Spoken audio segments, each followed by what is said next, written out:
everybody, and welcome to a brand new episode of This Week in X, presented by Crushing Comics. I am here with Tyler, Harry, and Fariha, and we're here to talk about Marauders number 17. It was out on the 13th of January, 2021, and we're going to get into every little nook and cranny detail of this issue. So this is going to be a spoiler-filled discussion, and you have been given ample warning of that. Here we go.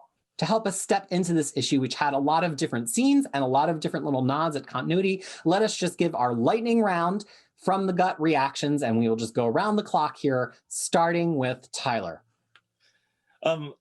This is a good transitional type of issue for me that is part introspective and part setting the stage for the next big thing, while, basically wrapping up some things I think which Dugan wanted to just, let's end it properly.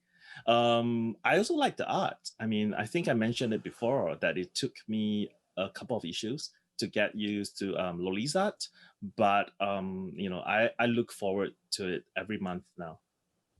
Harry.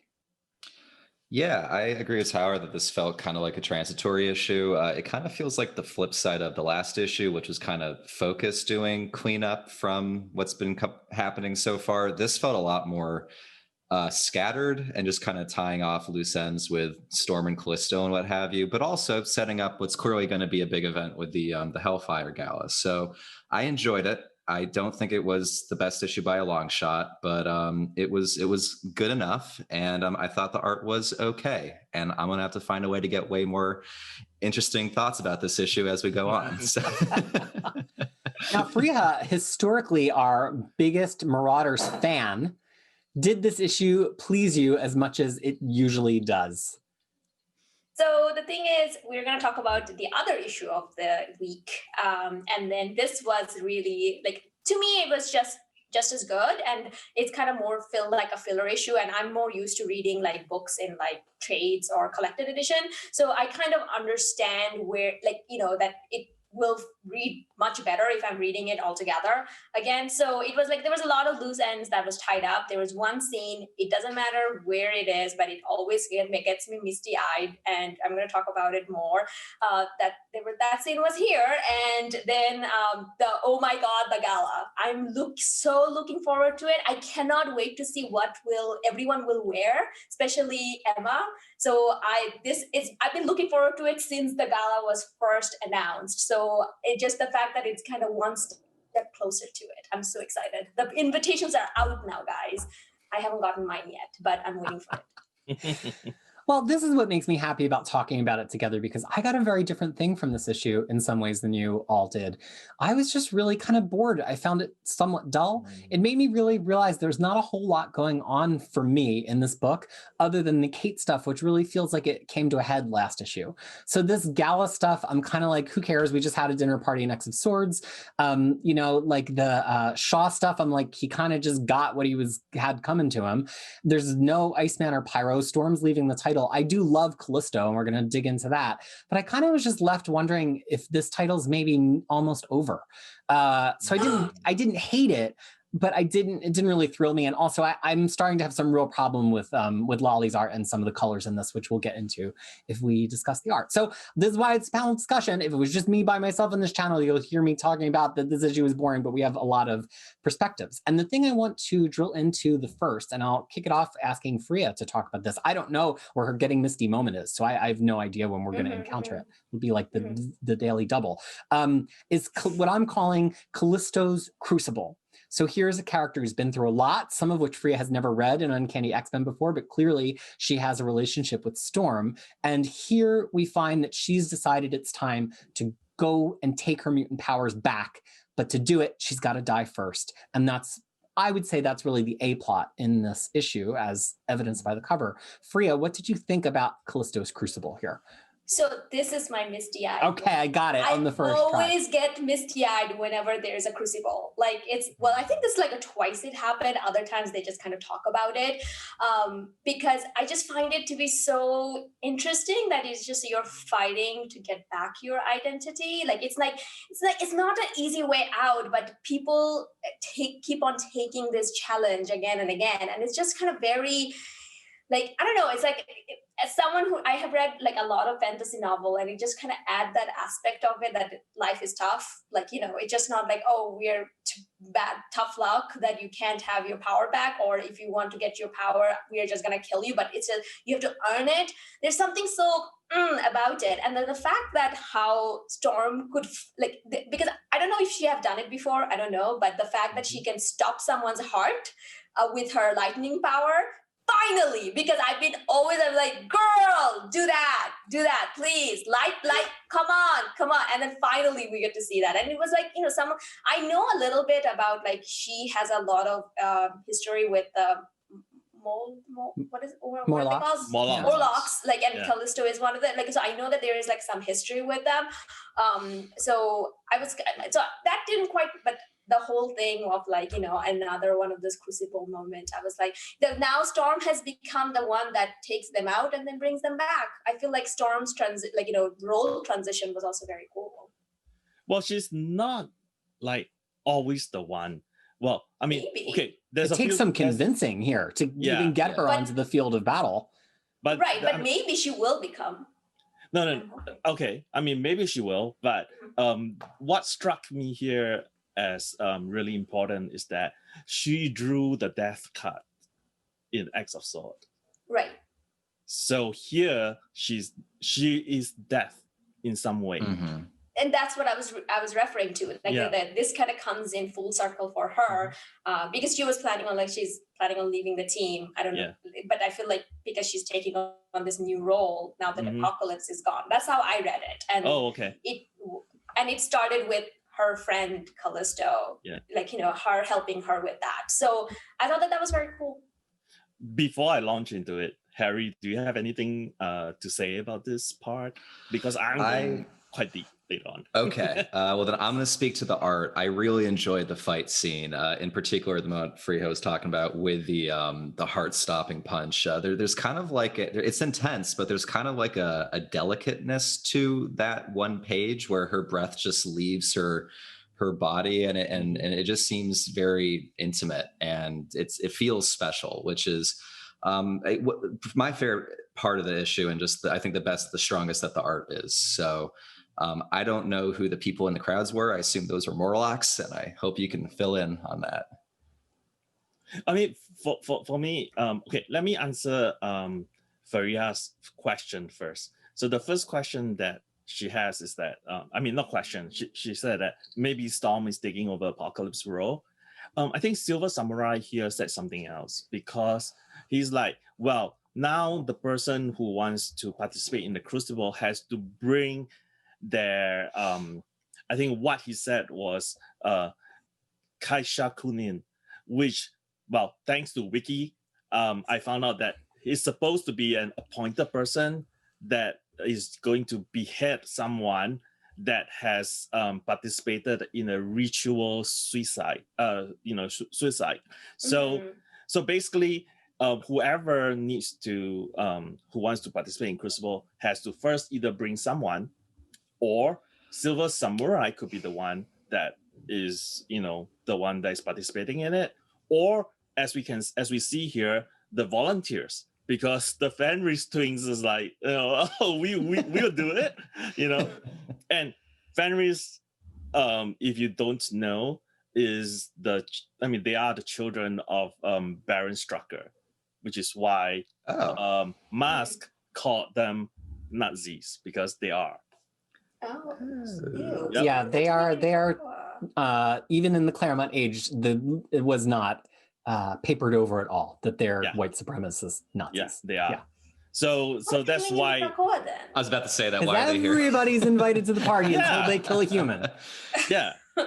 And then the fight scene, right?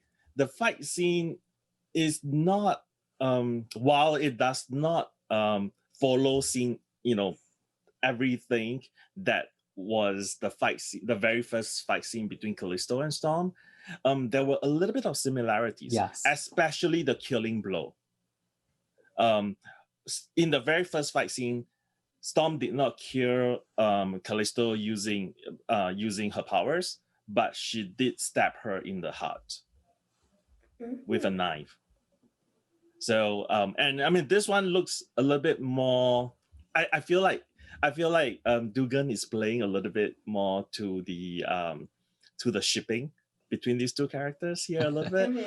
Yeah. So which was why, you know, like, I mean, I got the same sense as Harry did, that it was meant to be tender. That's the word. You know, yeah. So that was the thing.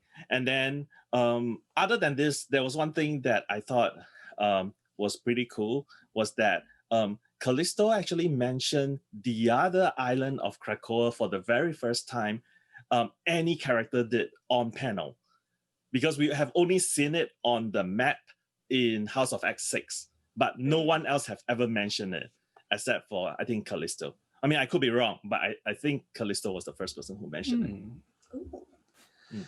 Well, I too have a few things I want to pull out and maybe send us through one more go round on this before we move on. So, you know, the context of Storm's initial and classic fight with Callisto was over leadership of the Morlocks, which was critical at that point because the X-Men needed the Morlocks briefly on their side due to many lives that were hanging on the balance. And it's one of the first times that we see Punk Storm really own her ability to embrace violence, which we hadn't before. And that kind of kicks off a lot of Storm plot for a while. But it's also intertwined these... She wasn't Punk yet. Was she not quite Punk Storm yet? No. It wasn't. It was right after that she becomes Punk It was Storm. right after that. Right. Yeah. It precipitates Punk Storm. Yeah. And so these characters have long been intertwined, and there's a while where Callisto is very differential to Storm as like, well, you're the leader of the Morlocks.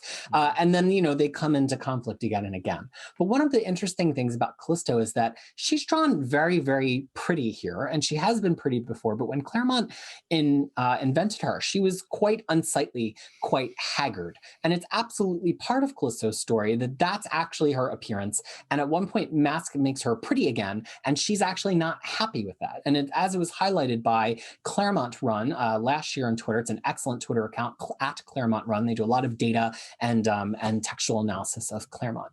So I bring this all together to say, it's interesting to me that when Callisto is reborn, she's still reborn pretty, which maybe is leaving that plot point behind. I don't know what our thoughts are, but she is still born with an, you know, she chooses to have an eye patch over one eye. Now, whether she's sighted in that eye or not, she's decided that that's part of who she is.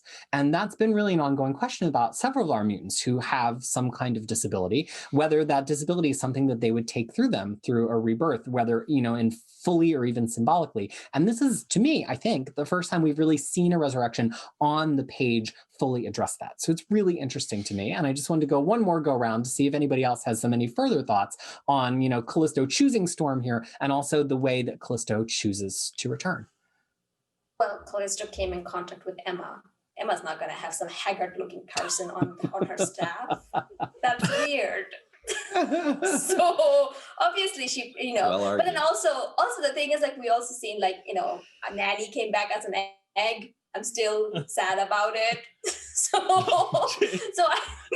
She didn't just come back as an egg. She's basically like, you know, ghost ball egg and with arms sticking out. I mean,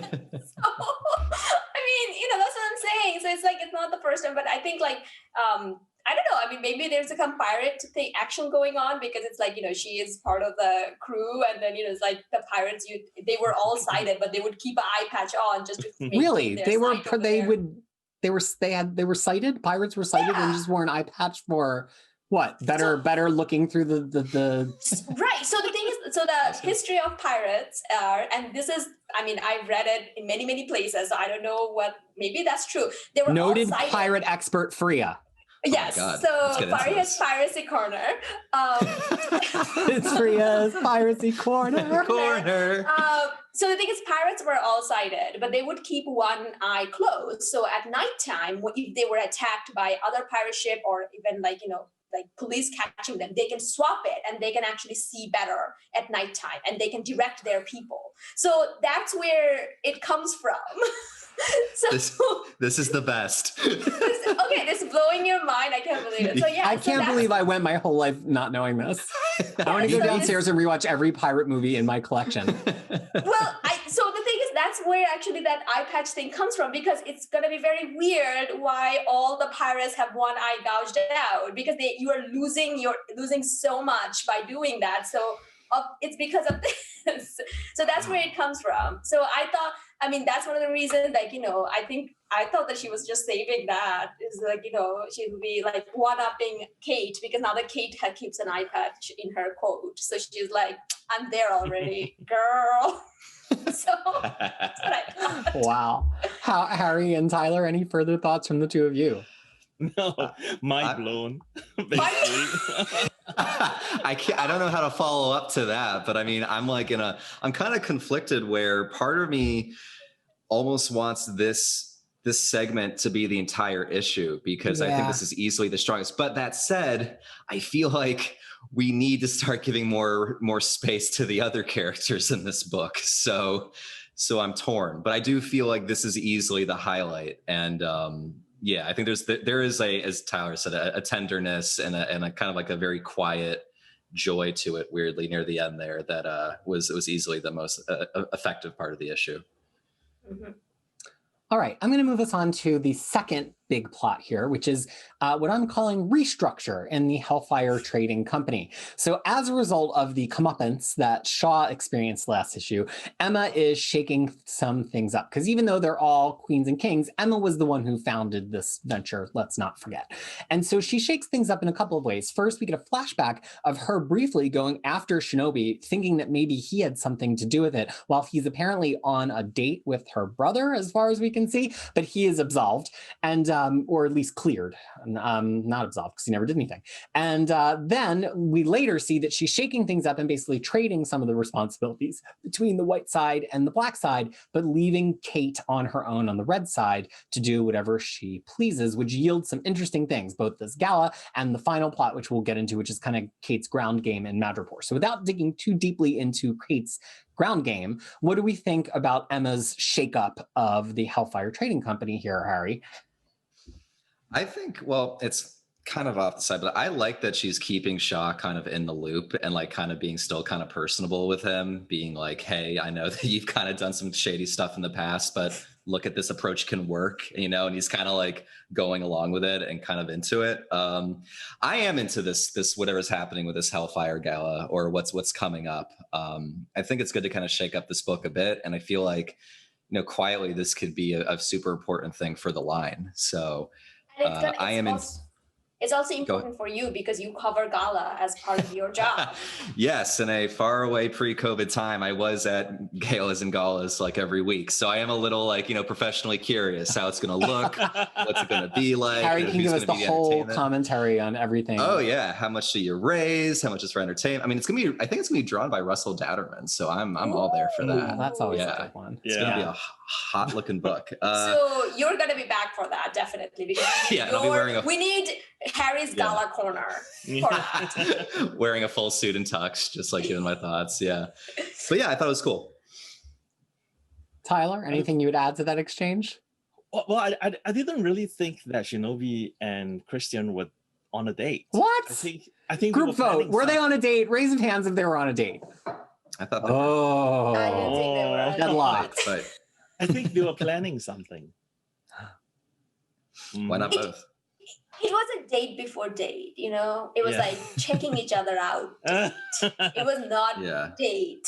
But it didn't feel like a date. The other thing also is that I mean, the other thing to point out is that even at this juncture in time, right? Even when Emma was like reading Shinobi's mind, she didn't know that Christian was involved in getting Kate killed. Mm-hmm. So like no one knows right now except for Shaw and Christian. So that I don't know, but I think that will come into play, sooner or later. So that's one thing. And then the other thing I kind of want to point out is that in the lead up to the gala where Emma was pushing Shaw, there were a few things. One, Emma basically hinted at or led Shaw to think that, well, Shinobi may not be your son. I know. I saw that. I mean, having just read the issue where Leland dies, I've always been reminded that Shinobi's power is way more like Leland's power than Shaw's power. And I'm like, this is the deep cut stuff that I am here for. Yeah, exactly. I mean, I was like, wait, that makes so much sense. And Harry Leland's a fun character. Like, bring him back. Let's get some original Hellfire Club people back. Yeah, definitely. And meanwhile, I'm over here not knowing that deep cut, but I'm like, oh, there's a character with my name. That's cute. And I just keep reading. He's a bearded, like red bearded, stocky kind of guy. He looks like Volstagg. Get him in here. Yeah. Ah, okay, yeah, awesome. Yeah, bring him in. So him back. So that's one thing. Okay. The other thing is that I mean, the island keeper made a pass on Jumbo Carnation. Yes, he definitely did. Thank you for pointing that out. In the tree panel sequence in the background. And then one other thing I want to point out is, did anyone see the Flying Dutchman? I just saw that just now, and I was like, so what's up with the flying pirate ship? It really distracted me, honestly. Like, I saw it on the page, and I was like, am I supposed to be focused on that? Like, what's happening? I have no idea what that is. I don't know if that was like supposed to be an invisible ship of Emma or someone, but I thought they went to the island through the gate. So I don't know what that ship is doing there. Whose pirate ship is this? Yeah. Subsided pirates, you guys, who has eye patch on their head. Damn. Well, I'll pull out a few more things from that, and then we could have one more go around if anybody has more to add. One of which is it's not just that Emma's taking power from Shaw here. I think it also represents a little bit of a shift of how mutants are going to focus on the dynamic they're creating around the world. Originally, it was like the diplomacy of the white to expand the people who were on the hook for this medicine, and the underhandedness of the black to deal with the black market. But now the medicine has somewhat penetrated the market, and we're getting a flip. She's like, you can deal with the more mercenary, underhanded person, those of you who have already agreed to trade with us, and I will maybe use, the open palm instead of the closed fist on some of these black market people. I mean, it's an interesting dynamic, especially as we get the idea of like, what role do mutants really hold in this world right now, which we recently saw a data page of people all over the world reacting to them. So I think Emma really is paying attention to the outside world a lot more than any other member of the Quiet Council. And it's reflected when she says, the gala is not just to talk to trading partners. It's our first state dinner, and it's the price of paradise. State dinners, we saw Magneto and Xavier and Blue Daddy go to a UN dinner back at Davos, Switzerland, back in X-Men #4. And Emma's saying, we've got to play ball and have our own state dinners too. So I think that there was a lot of subtle things. I don't know that Emma ever gave a speech that like, it's for state and country, but I think there was a lot of indications here that she's not only the White Queen of the Hellfire Trading Company, she's the queen of the island. And this is the whole reason that she got into it at the beginning, for the children, and because Emma always has a plan. And I think that she's kind of creeping up the depth charts now, especially with Apocalypse out of the way, where it's like she's eventually going to come to blows with Xavier and Magneto because her plan and their plan is not necessarily going to align.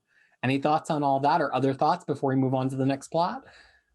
Well, I have a didn't question. get to have my turn. Oh, I'm sorry. I thought you were exchanging. I didn't mean to reclaim your time, Fariha. Dear, Take it. Just kidding. I really love the data page where Emma is giving him the memo of the switch and everything, because I have been in so many different companies where company went through restructuring or being sold off or merging, and it word for word is the same exact. Exact lettering. So I don't know whether someone killed someone or took someone's eye at the background before the exchange happened. But that letter or memo actually made me smile, because I'm like, I've seen so many of these. It's like, it was perfect. So I just wanted to kind of mention that. But yeah. Anything else? Yes, I have a question for everyone. Did anyone think of the red wedding when you think of the gala? There's no way it's going to go well. That's been my thought. Like, there's 0% chance this is going to be like it's like, hey, we're going to have our first human event. Here's our new X-Men. It's going to be great. Like, I don't think it's going to be great. I feel like there's going to be problems. So my prediction is actually X-Force, whatever's happening in X-Force will come to head here. Ooh. in this gala, like, because something is going on in X-Force and it's not right, and that's going to have come together. I mean, here. the gala definitely feels a little bit like a checkpoint. Like, okay, everything leads to this, every road leads to this point, and this might be one of Hickman's checkpoint in his plan. So I feel like this is a big thing, the next big thing. Absolutely, I have feel the exact same way. I have a feeling that one of the 5 would be dead too. You're just throwing them out there. Yeah, that's gonna be what is something. It's something to do with the resurrect. Like, people are gonna finding out about the resurrection, whatever's happening in X-Force coming together, and this gala is not going well. So there's one final plot point, but before we get there, just kind of one go round on Lolly's art and the colors here too, which are by anybody who already knows, feel free to jump in. They're by Edward Delgado, who I sometimes like, sometimes don't. And this was a don't for me. So quick go round. What was the thing that made you react the most about Lolly's art here, Tyler? It seems really minor, but I think I like the different hairstyles that he put on all the characters here. Like, the hair all look distinctively different, including Bishop's hair, which is really modernized, in this case. Harry? He draws Callisto's faces when she's climbing up the mountain exhausted to talk to Storm. He draws some really nice faces for Callisto with a lot of personality in them. But overall, I did not love the art in this. I thought it was perfectly fine, totally serviceable. Got the job done, but felt a little like it lacked a little bit of impact besides the very good fight scene. So that scene is great. I'm very, very into that. Okay, Fariha? Not moved in any direction. No. Plead the I mean, like I told you, I only understand very bad art or very good art. This was neither. Well, look, I don't want to harp on it. I'll just pull out 2 things. One is that he has this way of doing these really long necks and these really wide set eyes, which I think tends to youthen a character significantly because it gives them this kind of like naivete look. And it works for me to a degree on some characters, but I think he kind of draws all women that way, except for maybe Storm. And over the course of an issue, I'm just like, I feel like they all have these blank, like unmodified video game character before you put your specifications on them kind of look to them. And it just bugs me. Like, it just feels like the character face models for Kate and Callisto and Emma are too close. And they all kind of look in the same supermodel way with this neck that it has got to be 3 times longer than my neck. And it just like wears on me eventually. Like they don't feel unique and lived in. But the color thing, and I'm not saying this is a good, that is more of a straight up critique. This is more of a Peter has a personal preference. I do not like when colors only focus on distinguishing colors using reflections. It's a lot like when people do makeup and all they do is put highlighter on their face where they think the light should hit their face and like that's their whole makeup look. I just think there's more to color than that. And Delgado really leans into that here, and the reflective light that he's putting on the faces, the cheeks, and the forehead, it's like feels the same in every single scene, no matter where the light source is coming from. And it's always this like silvery color, and it just doesn't work for me. It like blows out people's face and skin tone, and I just don't think that when people just literally go, "Where's the light source? Here is the bounce." Moving on, that to me is not great coloring. That's like very perfunctory, and it's kind of just taking advantage of digital tools without using them in a way that's like artistic. So it's a personal thing. Some people probably think it's fine, but it really, really irks me. And I think that because when you highlight high on the balls of the cheeks and the forehead like that, and you darken the kind of jowls of the face, everybody looks like they have stubble, even the women. This is the problem that drag queens have when they do highlighter on those parts of their face too, because it makes their sides of their face look like they have stubble, which drag queens generally not shooting for. And I do think that happens a few times, especially to Callisto here, where the shading just makes her look like she has a beard. That's it for me. Okay, so moving on. No rebuttals to defend Delgado's colors. We're just going to let me ride there? Okay. Yeah, just going to let it go. I don't want to talk about it, so. Okay.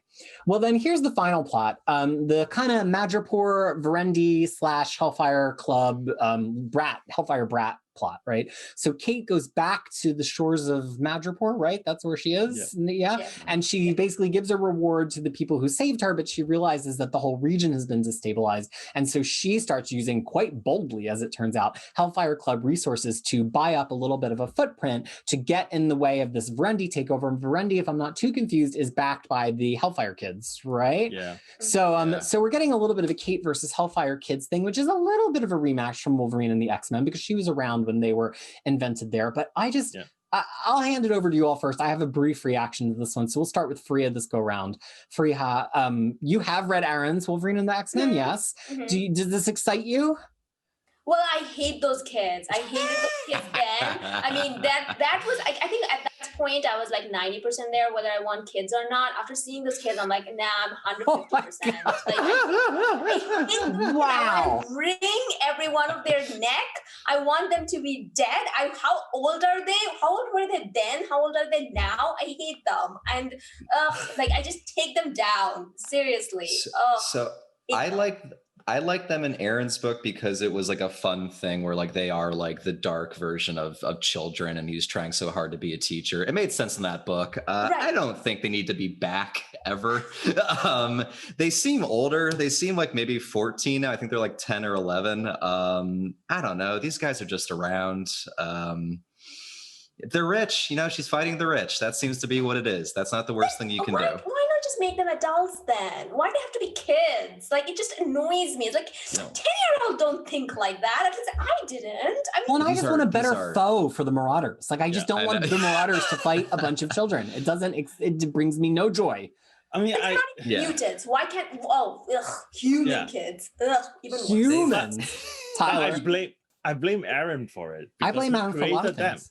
He created them. I mean, and they don't make sense. Their origins does not make sense to me.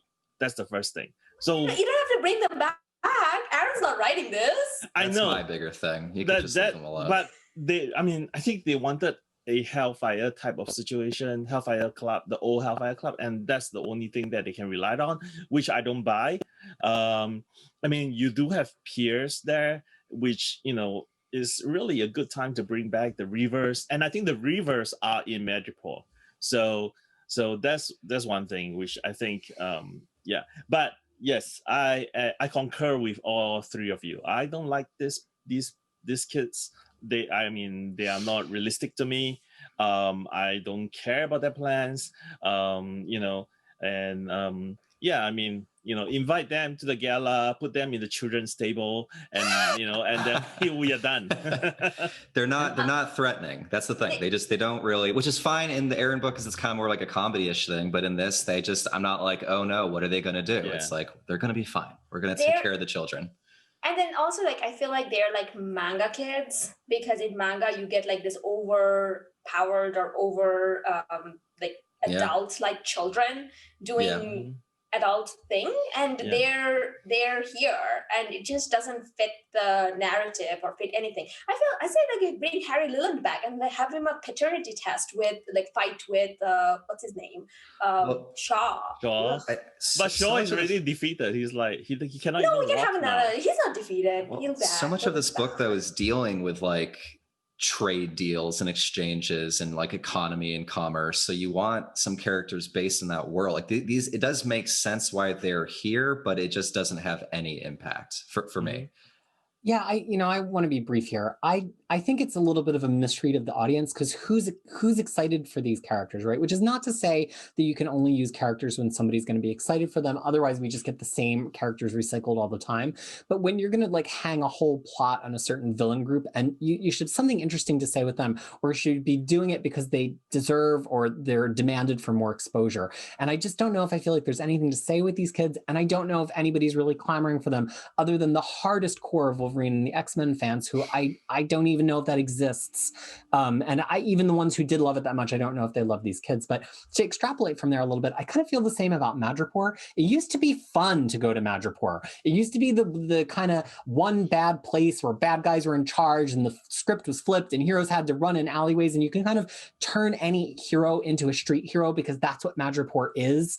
And the magic has just been lost, partially because they have the bar with no name for that now. They have that island that AIM and people keep taking over and running, that was in Matthew Rosenberg's Punisher. It just lost the zip for me. And like, I just don't care. I don't know, like it just feels so tertiary to everything else that's happening in X-Men that we're like back at Madripoor fighting again. And I just think it's a little bit of a misread. Like, it's just not exciting. Like, bring us something exciting or find a way to make it exciting. Because this whole like Verendi wants to take over Madripoor plot, to me, it doesn't bring me any joy right now. And as a Bangladeshi person, that place is racist as fuck. Like, Yeah. it's like, Madripoor. It's like such a Bangladeshi name. And it's like, what are you trying to say? Yeah, I know we suck, but you don't have to tell us that. No, Well, and then it also tends to be like all white people and then like one maybe Asian kind of older woman, madam person who's in charge. No matter who writes it, it always goes that way every time. But the thing is, like, those white people are all running from the law, and they're hiding here. Like, it's like white people, go back to your place to hide from the law. And the currency is Thai baht. Tyler can't get over it. Tyler bringing it. Wasn't it in the Bendis book a big part that Mystique wants to take over Madripoor? She was in charge for a while. Yeah. Yeah, I was like, oh, this is fine. And reading this, I'm like, okay, you guys read a lot more X-Men than me, but like, I don't know. Anyway, all right. But where is it located, though? Like, did they ever say where is it located? Where it's is an island. It's an island. Where? But island where? In the Pacific. If it's in the Indian Ocean, I'm gonna burn this down. Like, it's no. It's located in Southeast Asia. Yeah. I was gonna joke. It's in portion Southeast of the Asia. Strait of Malacca between Singapore and Sumatra. Oh my God, Tyler, get incensed. Like, No, yes. It's Bring the fine. heat, Tyler. I don't care because when in the past when they show Singapore looks like a fishing village, which is like wrong. Not the anyway. case. Yes. But I mean, to Harry's point, I mean, if this is meant, I mean, if we are going to go, the political route, I mean, Hickman in House of X1 have planted a lot of seeds, right? The ambassadors that Magneto met with, each of them have a different agenda. Like the Chinese ambassador was like, oh yeah, sure. I just want to, share in the political power and the scientific opportunity. So there's stories to be mined there. The French ambassador is like, I just want special access to the drug because, he is a pharmaceutical guy. And then the American ambassador was like, turned out to be a plant for who? AUKUS or anyone else, So there are political themes that could be explored here, and I 100% agree with Harry that, like, please, just put these kids, in childcare or something, whatever, Or, yeah. If you're Fariha, let's kill them. So there's all kinds of opportunities. Well, we'll leave you with that charm. Goodbye, everybody. We'll leave you with that charming thought here on our discussion of Marauders number 17. Thank you so much for joining us for this issue of discussion here on This Week in X. If you're looking for the other issue out this week, Sword number 2, it's in a different video. So please return to our channel and watch that too. So we want to thank you. We want to encourage you to click subscribe, leave us a comment. We love being in dialogue with the comments below. Do you totally disagree with all of us? Do you mostly disagree with me? Let us know. And until we see you next time, on the behalf of myself and Fariha, Harry, and Tyler, we want to say, be well. Bye.